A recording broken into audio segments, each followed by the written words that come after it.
जो भी हो रहा है, जो कारनामे हो रहे हैं और जिस प्रकार कुछ विशेष लोगों के लिए ये सरकार काम कर रही है, बाकी लोगों को नज़रअंदाज किया जा रहा है।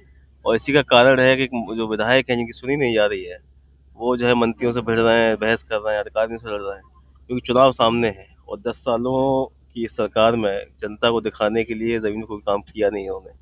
इसलिए वो छटपटाहट है इस बात को लेकर के अब चुनाव में जब जाना है जनता से क्या कहेंगे, कैसे मुंह दिखाएंगे। चरखारी के विधायक ब्रजभूषण राजपूत कह रहे हैं कि जनता के लिए योगी जी से ही भिड़ना पड़े, यानी वो खुद इस दल में है, वो कह रहे हैं। और नमामि गंगे को लेकर आपका क्या कहना है, ऑन ग्राउंड क्या रियलिटी है, क्योंकि ये भारत सरकार की बहुत फ्लैगशिप योजना है। देखिए, कहीं जो है नमामि गंगे योजना का कोई लाभ नहीं मिला, केवल कागजों में जो है योजना चली और बड़े पैमाने पर भ्रष्टाचार हुआ, जिसकी जांच अगर हो जाए तो कई तमाम बड़े लोग जो है उससे नपेंगे।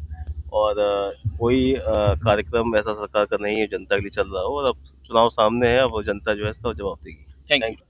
बल्कि देश के जनरल ने कुछ लिखा है, उसको 2 लाइन पढ़ने में ऐतराज क्या है? दुनिया जान चुकी है क्या लिखा है, फिर वहाँ उसके अंदर पढ़ने में क्या दिक्कत है? क्या लिखा है ये आप भी पढ़ चुके हैं, क्या लिखा है ये सारे लोग पढ़ चुके, सारी दुनिया पढ़ चुकी।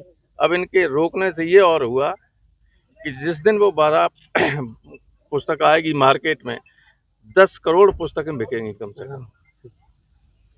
सब लोग संदेह और करने लगे, आखिर क्या बात है जो पढ़ने नहीं दे रहे। Everybody knows it.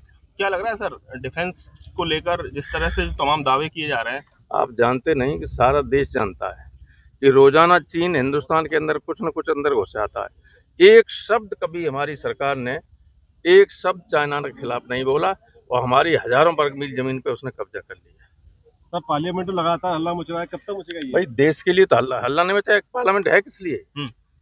देश बेच दिया, खेती आपकी अब कुछ नहीं बेच सकते, आप देख लेना भाई। 18% कह दिया इन्होंने, इतना बताया कि 18% टैरिफ लगेगा, 50 से घट के, और वहां से आया वो 0%। वहां तो गल्ला इतना होता है, जमीन ज्यादा है आदमी कम है, तो वो भेज देंगे यहाँ फ्री। आपकी जो अभी गेहूं बिक रहा है उसके आधे दाम पे वो अपना बेचेगा, और खरीदना कंपलसरी है। झूठ बोल रही हिंदुस्तान की सरकार। हमारे मंत्री ने कहा कि ऐसा नहीं है, तो उनके स्पोक्समैन का अमेरिका का आ गया कि नहीं, एग्रीकल्चर है उसमें, एग्रीकल्चर है। हाँ। तो क्या लगता है सर, किसानों की आय दोगुनी, तमाम बड़ी बड़ी बातों को आय इधर बर्बाद, जो डील हो रही है उस पर मजदूर हो जाएंगे सब, देश बेच दिया है।